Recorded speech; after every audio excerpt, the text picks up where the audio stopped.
Hello students, SBN online classes में आपका स्वागत है। मैं डॉक्टर JL शर्मा और आज हम पढ़ रहे हैं पृथ्वी की उत्पत्ति के विषय में 11th क्लास का ये चैप्टर लेसन नंबर 2 है और इसमें है वह पृथ्वी की उत्पत्ति के विषय में अध्ययन कर रहे हैं। पृथ्वी की उत्पत्ति, जो हमारी धरती है, इस धरती पर हम रहते हैं और हमें इस चीज़ की उत्सुकता होती है कि ये धरती है वह किस रूप में है वह बनी होगी। इस ब्रह्मांड में हजारों वर्षों से है वह मानव है रात्रि के समय लाखों की संख्या में तारे देखता है। तारे है, सूर्य है, चंद्रमा है, ऐसे ग्रह तारे नक्षत्रों को देखता रहा है। इनको देखने से एक उत्सुकता होती है, मन में उत्सुकता होती है कि ये किसके बने होंगे और कैसे बने होंगे, इनका निर्माण कैसे हुआ होगा, ये कैसे घूमते हैं, क्यों घूमते हैं। तो इसका बारे में है वह काफ़ी उत्सुकता है वह रही है। किताबों बुक्स के रूप में अगर इनका इतिहास देखें तो एक बड़ा रोचक रहा है। जैसे सबसे पहले अरस्तु था, तो अरस्तु ने कहा कि अपनी धरती है वह प्लेट की तरह से है, जिस तरह से खाने की प्लेट होती है उसकी तरह से चपटी रूप में है और गोलाकार रूप में है, वृत्ताकार रूप में है वह पाई जाती है, चपटी रूप में है। क्यों? क्योंकि हम उसको जब खड़े होकर के और किसी पहाड़ या फिर किसी ऊंचे स्थान पर देखते थे तो चारों ओर क्षैतिज दिखाई देता था और एक क्षैतिज दिखाई देता था जहाँ पर जो आसमान और धरती एक जगह होते हुए दिखाई देते हैं, ये वृत्ताकार रूप में दिखाई देता था। इस कारण से उसने थाली के समान, प्लेट के समान इसको चपटी मान लिया।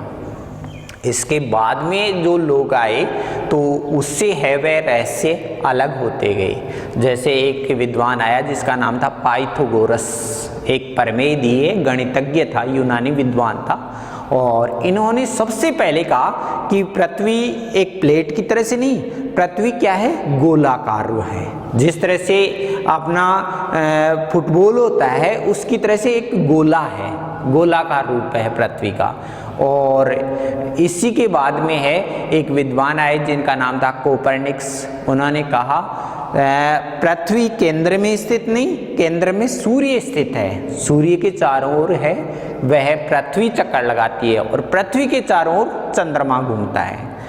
लेकिन उसके बाद में है वह और विद्वान आए, रिसर्च हुआ, तब पता लगा, जैसे न्यूटन ने ग्रेविटेशन का नियम दिया कि इस ब्रह्मांड के जो तारे हैं वो सारे के सारे घूमते हैं, एक दूसरे को है वह गुरुत्वाकर्षण बल के द्वारा खींचते हैं और इस खिंचाव के कारण स्थिर हैं और ये है वह सारे के सारे घूम रहे हैं। बाद में है वह अरब के विद्वानों में रिसर्च हुआ या फिर ब्रिटेन के विद्वानों में रिसर्च हुआ, जर्मन विद्वानों में रिसर्च हुआ, तो यही पता लगा कि नहीं, जो सूर्य है सूर्य भी स्थिर नहीं है, यह भी एक निहारिका के चक्कर लगाता है और निहारिका स्थिर है और उसमें लाखों तारे हैं। एक जो निहारिका है उसमें सूर्य जैसे लाखों तारे हैं और उन तारों के जो तारे हैं वो निहारिका के चारों ओर चक्कर लगाते हैं और उनमें से ही एक तारा है सूर्य, वो निहारिका के चक्कर लगाता है, सूर्य के चारों ओर पृथ्वी चक्कर लगाती है, पृथ्वी के चारों ओर चंद्रमा चक्कर लगाता है। इसी तरह से है वह बाद में रिसर्च हुआ, तब कोई नासा की जो कंपनी थी, नासा अमेरिका की है वह कंपनी है और नासा ने है वह फिर रिसर्च किया, शोध परिशोधनशाला है ये, तो उन्होंने रिसर्च किया तो फिर है वह पता लगा कि नहीं, निहारिका भी स्थिर नहीं है, वो भी पता नहीं किसके चक्कर लगा रही है। उन्होंने एक पायनियर 10 नाम से एक रॉकेट भेजा था इस आसमान से, तो इससे सौर मंडल से बाहर निकल गया तो उनको जस्ट सूर्य जैसा है वह दूसरा सूर्य है वह दिखाई दिया, तो उस तरह के है वह सूर्य दिखाई दिए। तो वास्तव में आज भी इस ब्रह्मांड के बारे में है जो जानकारियाँ हैं वह बहुत कम मात्रा में है। ब्रह्मांड है वह काफ़ी विशाल है, कहाँ जीवन है कहाँ नहीं है, क्या दूसरा भी है वह जीवन इस संसार के अंदर है वह पाया जाता है, तो इनके बारे में अभी भी है वह रिसर्च चल रहा है। तो पृथ्वी की उत्पत्ति के विषय में भी यही चीज़ें हैं वह सामने आती हैं। एक निर्धारित निश्चित कोई सिद्धांत नहीं है। इस कारण से है सिद्धांत नहीं बन सका। कोई विद्वान क्या कहता है, परिवर्तन होते रहे, उनके स्टेटमेंट्स में है, विद्वानों के स्टेटमेंट्स में हमेशा परिवर्तन होते रहे और इसी परिवर्तन के कारण जो पृथ्वी की है वह परिकल्पनाएं प्रस्तुत की गई। परिकल्पनाएं, परिकल्पना का मतलब होता है ऐसी कल्पना जिसके है वह कुछ प्रमाणों के आधार पर सिद्ध करने का प्रयास किया गया हो, लेकिन यह परिकल्पना पूर्णतः सिद्ध नहीं हो पाई, पूरी तरह से सिद्ध नहीं है। सिद्ध इसलिए नहीं है क्योंकि कोई ना कोई इनकी आलोचना हो जाती है और उन आलोचनाओं का जवाब नहीं देने के कारण ये केवल परिकल्पनाएं रह गई। अगर सिद्ध हो जाती तो फिर ये सिद्धांत बन जाती। तो इसी तरह से पृथ्वी की उत्पत्ति कैसे हुई है, इस बारे के अंदर कई प्रकार की एक तारक परिकल्पनाएं, द्वैतारक परिकल्पनाएं और मॉडर्न सिद्धांत है वह प्रस्तुत किए गए। एक तारक परिकल्पना, एक तारक परिकल्पना ये मानती हैं कि पृथ्वी की उत्पत्ति किसी न किसी एक तारे से हुई है। ऐसी उत्पत्ति मत जो देने वाले विद्वान थे जिनके अंदर सबसे पहले परिकल्पना प्रस्तुत की थी बफन ने परिकल्पना प्रस्तुत की, इसके बाद में कांट ने प्रस्तुत की, कांट ने, और उसके बाद में लाप्लेस। इसमें सबसे जो महत्वपूर्ण परिकल्पना है वह लाप्लेस की मानी जाती है। लाप्लेस की मानी जाती है। 1796 में अपनी पुस्तक लिखी विश्व व्यवस्था या नाम से बुक लिखी और इसमें है वह पृथ्वी की उत्पत्ति के बारे में अपना सिद्धांत दिया।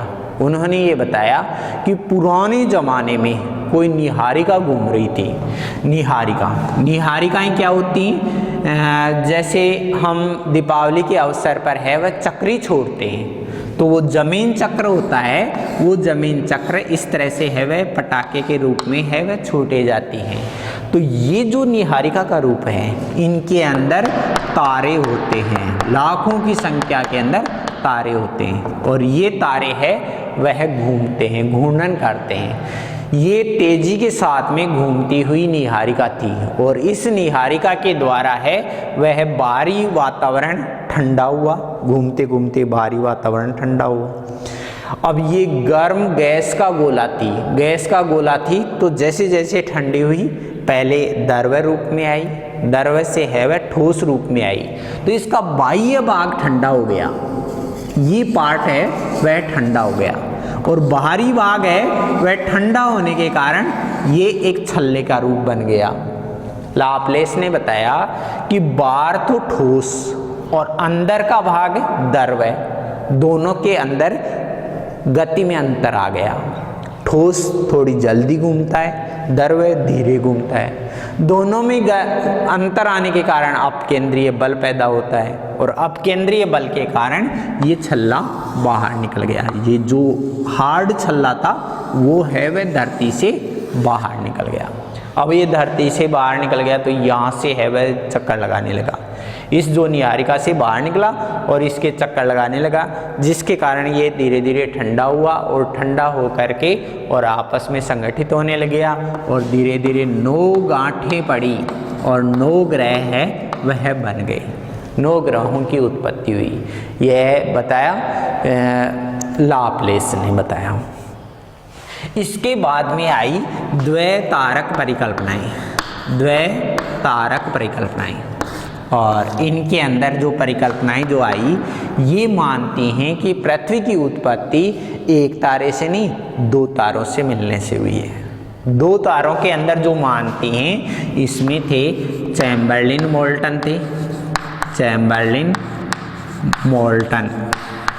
मोल्टन विद्वान थे और फिर आए इसके बाद में एक जेम्स जीन्स, इन्होंने परिकल्पना प्रस्तुत की। फिर इसके अंदर संशोधन किया वह जेफरे ने किया। ये क्या मानते हैं, ये मानते हैं कि पृथ्वी की उत्पत्ति कोई 2 तारों से हुई है। दो तारों से किस तरह से, जिस तरह से चैम्बरलिन ये कहता है कि जब सूर्य है वह घूम रहा था तो आसमान में बहुत सारे बादल है वह दिखाई देते हैं, तो गैस के बादल को आकर्षित किया, और ऐसे है वह जो बादल को आकर्षित किया तो इससे छोटे छोटे ग्रहाणु बने। पहले ग्रहाणु, ये ग्रहाणु क्या होते हैं? वे पदार्थ जिनसे ग्रहों की उत्पत्ति होती है उनको बोलते हैं ग्रहाणु के नाम से जाना जाता है। ये जो ग्रहाणु उत्पन्न हुए, इन ग्रहाणु कैसे उत्पन्न हुए? जैसे मान लो दो कण हैं, अब इनके अंदर न्यूटन का नियम था कि ठोस कणों के बीच में ग्रेविटेशन होता है, गुरुत्वाकर्षण बल होता है, जिसके कारण वो एक दूसरे को अपनी ओर आकर्षित करते हैं। एक कण ने दूसरे कण को आकर्षित किया तो बड़ा कण बना, दोनों कणों ने मिलकर के फिर ग्रेविटेशन बढ़ गया जिसकी वजह से तीसरा कण बना, फिर ग्रेविटेशन बढ़ गया तो उसकी वजह से चौथा कण जुड़ गया। इस तरह से है वह कण जुड़ते गए और मोटा है वह ग्रहाणु है वह बना है। फिर इन ग्रहाणुओं के आपस में टकराने से फिर निहारिका बनी, और उस निहारिका के द्वारा है वह जिस तरह से जब ग्रहाणु आपस में टकराए तो उनके अंदर कुछ गैसीय क्रियाएं हुई, रासायनिक क्रियाएं हुई, उन रासायनिक क्रियाओं से है बादल वगैरह हुए, और इनसे है वह बरसात वगैरह हुई, वायुमंडल वगैरह उत्पन्न होते हुए, तो ये चीज़ें हैं वह उत्पन्न। इस परिकल्पना को कहते हैं ग्रहाणु परिकल्पना। ग्रहाणु परिकल्पना यानी कि ये मानते हैं कि पृथ्वी की उत्पत्ति है वह ग्रहाणुओं से हुई है, छोटे छोटे ग्रहाणुओं से मिलकर के हुई है। फिर एक जेम्स जीन्स आई। जेम्स जीन्स ने क्या बताया कि इस ब्रह्मांड में लाखों तारे हैं, तो जो सूर्य है वह एक निहारिका के रूप में है वह चमक रहा था। इसके नजदीक से कोई इसका साथी तारा गुजरा, उस तारे की तीन स्थिति रही, पहले वो पास में है, बिल्कुल पास में आ गया, और फिर दूर चला गया। कहने का मतलब इस तारे का ग्रेविटेशन पड़ा और गुरुत्वाकर्षण बल पड़ने के कारण जैसे ही नजदीक आया छोटा सा ज्वार निकला, ज्वार भाटा जिसको कहते हैं ना, ज्वार भाटा की उत्पत्ति हुई। और इसी तरह से है वह नज़दीक आ गया, बिल्कुल नज़दीक आ गया तो ज़्यादा पदार्थ निकला, और फिर दूर चला गया तो फिर कम पदार्थ निकला। कहने का मतलब जो तारे का है वह रूप था वह इस प्रकार से हुआ। तारा है वह किनारों पर जो ज्वार निकला, तारा तो अपने रास्ते पर चला गया, तारा अपने रास्ते पर निकल गया, लेकिन जो ज्वार निकला वह तीन रूपों में निकला। पहले कम मात्रा में निकला, फिर मध्य में ज़्यादा मात्रा में निकला, और लास्ट में फिर कम मात्रा में निकला। इसको कहते हैं फिलामेंट, फिलामेंट आकृति में निकला। फिर ये फिलामेंट है वह जब काफ़ी दूरी सूर्य से आ चुका था तो उसके बाद में तारा तो अपने रास्ते पर चला गया, ये सूर्य रह गया और ये यहाँ पर ज्वार रह गया। तो ये ज्वारीय पदार्थ रहा वो है वह वापस सूर्य के अंदर नहीं जा पाया, कारण क्योंकि वो सूर्य से करोड़ों किलोमीटर दूर आ चुका था। जिस तरह से हम ये मानते हैं, उन्होंने कहा कि जैसे एक आदमी को अपने जो धरती का ग्रेविटेशन है लगभग इसको कह सकते हैं आप 50,000 किलोमीटर की ऊंचाई पर है, किसी आदमी को छोड़ दिया जाए तो वो धरती पर नहीं आएगा। वो क्या करेगा, धरती के राउंड करेगा, राउंड चक्कर लगाना शुरू कर देगा, क्योंकि धरती का ग्रेविटेशन है वह उतना ही है। ग्रेविटेशन से बाहर जैसे निकला वैसे ही है वह, उसको से है वह खींच नहीं सकती। क्यों? क्योंकि मानव एक छोटा पदार्थ है, छोटा पदार्थ होने के कारण छोटा एरिया घेरने की वजह से है वह उसके ऊपर ग्रेविटेशन काम करेगा नहीं और वो धरती पर नहीं आएगा। वो धरती पर कब आए, जब वो 50,000 किलोमीटर की ऊंचा दूरी के अंदर आ जाए, फिर धरती अपनी ओर खींच लेगी। इस तरह से है वह धरती के अंदर नहीं आएगा वो धरती के चारों ओर ही चक्कर लगाने लगेगा। वही पदार्थ इसके साथ में हुई। सूर्य से है करोड़ों किलोमीटर दूर आ चुका था, तो सूर्य की गुरुत्वाकर्षण शक्ति से बाहर हो गया। परिणामतः वह सूर्य के चारों ओर चक्कर लगाने लगा, राउंड लगाने लगा। राउंड लगाते हुए ठंडा हुआ। धीरे धीरे उसमें पहले गैसीय रूप में था, फिर है वह धीरे धीरे ठंडा हुआ तो द्रव्य रूप में आया, फिर ठोस रूप में आया। ठोस रूप में आया तो इसमें गांठें बन गई, गांठें पड़ गई। ये गांठें उन्होंने बताया 9 गांठें पड़ गई, 9 गांठ पड़ी और 9 ही है पिंड बन गई, 9 पिंड बने, 9 गांठें बनी और 9 ही है वह पिंड बने। इनके बीच में जैसे 2 पिंड हैं तो इनके बीच की जो जगह है इसका छोटा पिंड बना, और ये है वह फिर ग्रह के चक्कर लगाने लगा, जिसको उपग्रह का नाम दिया गया। अब इसमें किनारे पर जैसे मान लो प्लूटो है, प्लूटो यम ग्रह लास्ट का ग्रह था और बुध ग्रह फर्स्ट का ग्रह था। ये दोनों के पास में पदार्थ बिल्कुल नहीं रहा, इस वजह से इनके एक भी उपग्रह नहीं पाए जाते। फिर जैसे जैसे बीच में आते हैं तो उपग्रहों की संख्या बढ़ती जाती है।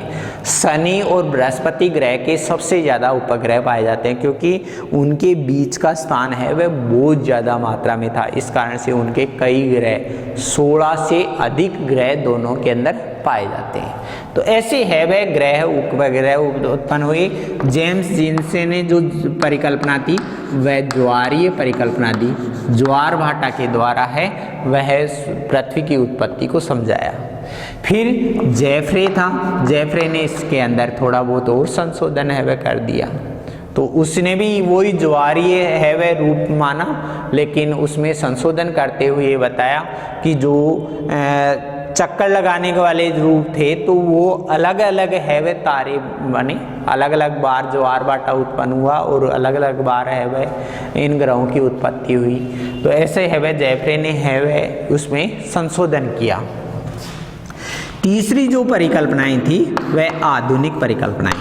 आधुनिक परिकल्पनाएं, आधुनिक परिकल्पनाएं काफ़ी है वह वर्तमान में वैज्ञानिक प्रमाणों के आधार पर है और भी सिद्ध करने का प्रयास किया।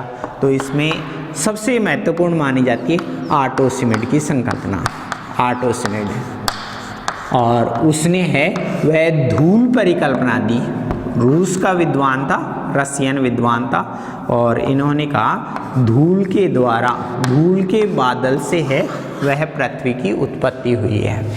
उन्होंने बताया कि जैसे ब्रह्मांड में एक निहारिका घूम रही थी, ये निहारिका घूम रही थी तो इस ब्रह्मांड में काफ़ी सारे धूल के बादल दिखाई देते हैं। ये धूल के बादल रात्रि के समय भी कई बार है वह चमकते हुए दिखाई देते हैं। इसके अलावा बहुत सारे है वह तारे हैं वह नष्ट हो जाते हैं ब्रह्मांड में, तो जैसे ही तारे है वह नष्ट होते हैं तो काफ़ी सारी है वह धूल है वह बनती है उनकी, जिसके अंदर गैस और धूल है वह बनती है।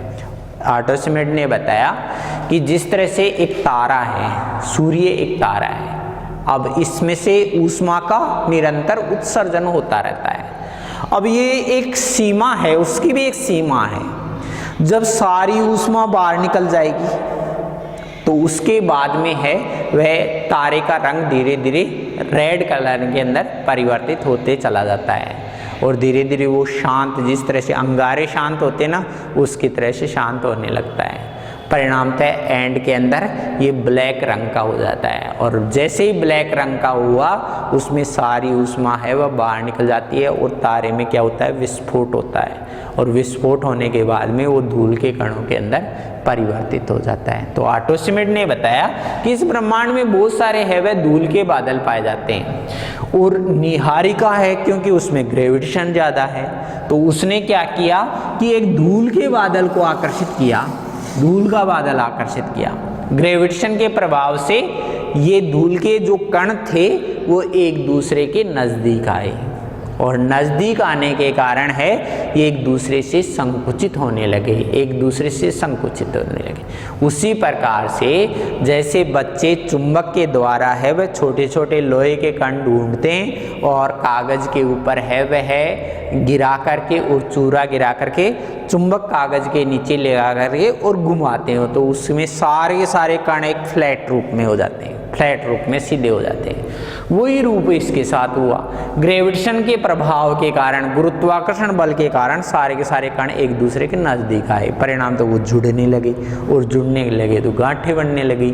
ये गांठें हैं वह ग्रह और उपग्रह बनाए। बड़े है वह पिंड बने, वो तो ग्रह बन गए जो सूर्य के चारों ओर चक्कर लगाने लगे, और जो छोटे पिंड बने वो इन ग्रहों के चक्कर लगाने लगे, इस कारण से वो उपग्रह कहलाए। तो ऐसे है वह ग्रह उपग्रहों की उत्पत्ति आर्टोसिमिड ने गैस धूल परिकल्पना दी। गैस धूल परिकल्पना है वह प्रस्तुत की, वह आर्टोसिमिड ने है वह प्रस्तुत की। इसके बाद में है वह देखें तो एक नई परिकल्पना आई जिसको कहा जाता है बिग बैंग थ्योरी कहते हैं। बिग बैंग थ्योरी यह हब्बल ने दी थी, एक विद्वान था जिसका नाम था हब्बल। हब्बल ने है वह प्रदान की थी big bang theory. Big bang theory क्या है? वो ये मानते हैं कि इस ब्रह्मांड के सारे तारे, ग्रह, नक्षत्र एक विशाल काय पिंड थे। किसी कारण से उस पिंड में विस्फोट हुआ और ये टुकड़े है वह बाहर बिखर गए, और बिखरने के बाद में जो बड़े टुकड़े थे उन्होंने छोटे टुकड़ों को आकर्षित किया और उस आकर्षण की वजह से वो इसके चारों ओर राउंड करने लगे, घूमने लगे। इसी से है वह ग्रहों की उत्पत्ति हुई, और जो है वह और भी छोटे पिंड थे वो फिर उन ग्रहों के चक्कर लगाने लगे जिससे उपग्रहों की उत्पत्ति हुई। तो ऐसे है वह हब्बल ने बिग बैंग थ्योरी दी। हब्बल ने कहा कि यह जो ब्रह्मांड आपको दिखाई दे रहा है ये तारे आज भी एक दूसरे से दूर जा रहे हैं, इनके बीच डिस्टेंस है वह बढ़ती जा रही है। वजह क्या है? उन्होंने उदाहरण दिया कि जिस तरह से जो बच्चे हैं छोटे गुब्बारे फैलाते हैं, तो जो गुब्बारे के डॉट्स होते हैं जब अपन नहीं फुलाते, सूखा हुआ गुब्बारा होता है तो उसके अंदर छोटे छोटे डॉट्स होते हैं, निशान होते हैं उनके अंदर, शाइके से निशान होते हैं। लेकिन जैसे जैसे अपन फूंक मारते हैं इन निशानों के बीच में गैप बढ़ता जाता है। उसी प्रकार से ये ब्रह्मांड भी है वह फैल रहा है। इस प्रकार से ये सिद्धांत है वह उत्पन्न हुए जिनसे है वह पृथ्वी की उत्पत्ति हुई। एक तारक परिकल्पना जिसके अंदर लाप्लेस ने बताया, और द्वैत तारक परिकल्पना मोल्टन और चैम्बरलेन ने ग्राणु परिकल्पना दी, जेम्स जीन्स ने ज्वारीय परिकल्पना दी। आधुनिक परिकल्पना आर्टोसिमिड विद्वान था, गैस धूल की परिकल्पना दी। बिग बैंग थ्योरी हब्बल ने है वह प्रदान की। तो ऐसे है वह पृथ्वी की उत्पत्ति को स्पष्ट किया। अब बात करते हैं कि ग्रह का निर्माण कैसे होता है, ग्रह कैसे बनते हैं। लास्ट के अंदर देखने को मिला कि आर्टोसिमिड की जो परिकल्पना थी वह काफ़ी वैज्ञानिक है वह रही है, और आज वर्तमान समय के अंदर उसके ऊपर काफ़ी विश्वास किया जाता है, रश किया जाता है कि आर्टोसिमिड के अनुसार ही है वह पृथ्वी की उत्पत्ति हुई होगी। तो जो ग्रहों की उत्पत्ति होती है वह किस प्रकार से होती है? जैसे मान लो ये सूर्य है, अब सूर्य ने किसी गैस के बादल को एकत्रित किया, तो गैस का जो बादल होता है वह गोलाकार रूप में रहा होगा, गोलाकार रूप में है वह चक्कर लगाता होगा। अब जैसे ये आकर्षित करता है तो यह बादल फ्लैट के रूप में बन जाता है, फ्लैट हो जाता है। किसकी वजह से? इसके ग्रेविटेशन की वजह से, यानी कि इसका ये जो रूप है वह चपटा हो जाता है। पहले तो क्या होता है कि गैस इधर उधर फैली हुई होती है, लेकिन जैसे ही वो ग्रेविटेशन के रूप में आती है तो वो एक लाइन से है वह हो जाते हैं, लाइन से सेट हो जाते हैं। उसी प्रकार से जिस प्रकार से बच्चे कागज के नीचे चुंबक लगा करके और लोहे के कणों को नचाते हैं, नाचाते हैं। तो लोहे के कण है वह बिल्कुल फ्लैट हो जाते हैं, उनकी एक निर्धारित है वह लाइन से लग जाते हैं। किसके कारण? ग्रेविटेशन के कारण। इसके गुरुत्वाकर्षण के कारण एक कण के पास में दूसरा कण आया, और दूसरा कण आया तो इन दो कणों के बीच में है वह ग्रेविटेशन के कारण ये आपस में जुड़ गए, मोटा कण बना। उन्होंने तीसरे कण को आकर्षित किया, तीसरे ने चौथे कण को आकर्षित, चौथे ने पांचवें कण को आकर्षित किया। तो इस तरह से है वह कणों का रूप बढ़ता गया और छोटी छोटी गांठें हैं वह पैदा होती गई, गांठें पैदा होती गई। जैसे जैसे ये बढ़ते गए आसपास के कणों को समेटते गए और है वह पिंड बनते गए। तो ऐसे पिंडों की उत्पत्ति हुई और 9 है वह पिंड बने, 9 ग्रह है वह बन गए। 9 पिंडों से 9 ग्रहों की उत्पत्ति हुई। हालांकि वर्तमान के अंदर इसके टोटल 8 ग्रह ही पाए जाते हैं, क्योंकि प्लूटो ग्रह की है वह मान्यता है वह खत्म कर दी गई है, लेकिन आर्टोसिमिड ने पहले सिद्धांत दिया था, इस कारण से है वह 9 ग्रहों की उत्पत्ति इस रूप में हुई है। गांठें बनने से 9 ग्रहों की उत्पत्ति हुई है। अब बात आती है जो रूप है वह 3 रूपों में इनका निर्माण होता है। फर्स्ट बात भौतिक संगठन। भौतिक संगठन का मतलब है एक कण दूसरे कण से आपस में टकराता है तो भौतिक रूप से वो जुड़ जाते हैं और बड़ा कण बनता है। बड़ा है वह फिर तीसरे कण को आकर्षित करता है और बड़ा बन जाता है, फिर चौथे कण को आकर्षित करता है और बड़ा बन जाता है, लेकिन उसके रासायनिक गुणों में परिवर्तन नहीं होता। यह कहलाता है भौतिक संगठन। दूसरा है वह रूप होता है रासायनिक संगठन। इसमें क्या हुआ? फर्स्ट रूप में जब 2 कण आपस में एक दूसरे से टकराते हैं तो टकराने की वजह से है वह ऊष्मा उत्पन्न होती है, ऊर्जा उत्पन्न होती है, और इस ऊर्जा के कारण तापमान उत्पन्न हुआ। यानी कि तापमान से है वो कण पिघल करके द्रव्य रूप में बदल गए। मेरा ये कहना है कि उनके रासायनिक गुणों में परिवर्तन आ गया। इसको कहते हैं रासायनिक संगठन के नाम से पुकारा गया। दूसरा, जो ये कण है वह बनते गए, इससे ठोस पिंड बने, तो इस गैस के बादल में इसमें गैसें भी थी। ऑक्सीजन है, कार्बन डाइऑक्साइड है, हीलियम है, हाइड्रोजन है, ये बहुत सारी है वह गैसें थी।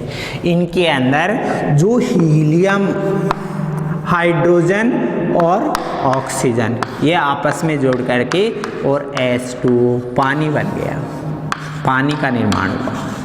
और पानी बना तो जैसे ही तापमान मिला उससे भाप बनी, और भाप से है बादल बने। बादल है वह कई रूपों में, ओस है, कोहरा है, धुंध है, वर्षा है, ओले हैं, कई रूपों में फिर धरातल पर आया। जैसे ही धरातल पर आया वैसे ही समुद्र बने, सागर बने, नदियाँ बनने लगी, झीलें बनी, और जब झीलें नदियाँ बनी तो कीचड़ बना, कीचड़ बना तो घास उत्पन्न हुआ, घास उत्पन्न हुआ, इस कारण से है वह दूसरे जानवर जीवों की उत्पत्ति होने लगी, कीड़े मकोड़े बने, बहुत सारे जीवों की उत्पत्ति हुई। ऐसे है वह ग्रहों का है वह रूप बना। लेकिन कुछ रूपों के अंदर, कुछ भागों के अंदर, जिस तरह से दूसरे ग्रहों के ऊपर ऑक्सीजन नहीं थी, ऑक्सीजन होने के कारण दूसरे जीव है वह नहीं बन पाए, वहाँ पर पानी नहीं बन पाया। अब जैसे बुध ग्रह है तो सूर्य के नज़दीक रह गया, नज़दीक होने के कारण है वह उसका तापमान बहुत ज़्यादा होता है, तो जो गैसें हैं उनका रासायनिकरण नहीं हुआ, और रासायनिकरण नहीं हुआ इस कारण से पानी नहीं बन पाया। तो ऐसे ही इसको कहते हैं रासायनिक संगठन, भौतिक संगठन, रासायनिक संगठन। और तीसरा जो रूप है वह ग्रहों के अंदर है वह देखने को मिलता कायांतरण। कायांतरण का मतलब जो 2 खनिज थे, 2 कण थे आपस में टकराए, अब टकराने से ऊष्मा बनी और ऊष्मा से वो पिघल गई, द्रवित रूप में हुई। तो द्रवित रूप में हुए तो उनके भौतिक गुणों से वो किसी तीसरे ही प्रकार के कण में परिवर्तित हो गया। जैसे ज्वालामुखी के अंदर क्या होता है, जो लावा होता है उस लावा के अंदर पत्थर भी पिघलता है, मिट्टी भी पिघलती है, कंकड़ पत्थर भी पिघलते हैं, बहुत सारे दूसरी रासायनिक जो गैसें होती हैं वो भी है वह पिघलती हैं, राख भी पिघलती है, और इनके मिक्स होने से सोना है, चांदी है, तांबा है, लोहा है, ऐसे खनिजों की उत्पत्ति हुई और ये खनिजों के कण है वह उत्पन्न होने लगे और ये कायांतरण हुआ। तो इस आधार पर है वह ग्रहों का निर्माण होता है। ग्रहों का निर्माण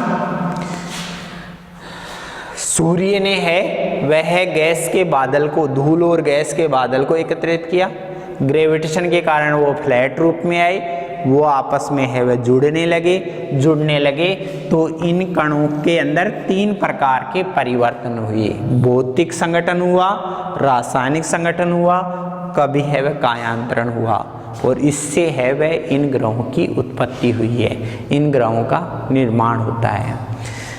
इसमें एक विशिष्ट चीजें एक और आती हैं कि जो कण जुड़े उनके अंदर सबसे पहले लोहे के कण भी जुड़े। क्यों? क्योंकि उनके अंदर ग्रेविटेशन ज़्यादा होता है, परिणाम तो सबसे पहले है वह लोहे के कण ही जुड़े। फिर हल्के कण, जिस तरह से लोहे का पिंड बस जमा हो गया उसके ऊपर है वह हल्के कणों का है वह निर्माण हुआ, हल्के कणों का, और ये ग्रह है वह बन गया। पृथ्वी का अध्ययन करने से इसी बात का पता लगता है कि अंदर के भागों के अंदर लोहे का बहुत बड़ा गोला है जिसने इस मिट्टी को पकड़ करके और खींच करके ग्रेविटेशन के कारण अपने आप को रखा है। कुछ भाग हैं जिस तरह से बृहस्पति जैसे ग्रह हैं तो वो हल्के पदार्थों के बने हुए हैं, सूर्य की तरफ हैं तो वो भारी पदार्थों के है वह बने हुए हैं। अपने जो ग्रह है वह पाए जाते हैं कौन कौन से हैं, जैसे सौर मंडल है, सौर मंडल में सूर्य है, उसके सबसे नज़दीकी बुध ग्रह है, बुध ग्रह ये सबसे छोटा ग्रह है वर्तमान में, बुध ग्रह, और इससे बड़ा है वह शुक्र ग्रह, शुक्र ग्रह, और इससे बड़ी है वह पृथ्वी है, पृथ्वी, और फिर है वह मंगल, इससे छोटा है, पृथ्वी से छोटा है मंगल ग्रह।